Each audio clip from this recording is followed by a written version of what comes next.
المنافسة، ولن تستطيع أي دولة الاحتفاظ بكيانها وسيادتها دون الحصول أو امتلاك المعلومة العلمية.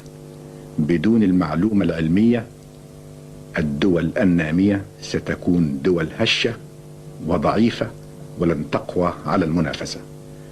ومن هنا تبدو الأهمية الملحة إلى ضرورة تطوير التعليم في كافة مراحله وتطعيمه بعناصر من التقنيات الحيوية المختلفة، استعدادا لتأهيل الكوادر الفنية القادرة على الخلق والابتكار والإبداع حتى تستطيع أن تبقى في سوق المنافسة.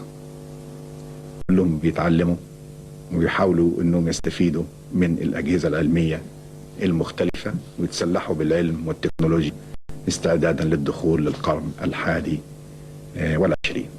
أتمنى من كل قلبي أن نهتم بالإعلام العلمي بطريقة شيقة ومبسطة لترغيب الشباب للتسلح بالعلم والتكنولوجيا استعدادا للدخول للقرن ال21، قرن التحديات، قرن المنافسة.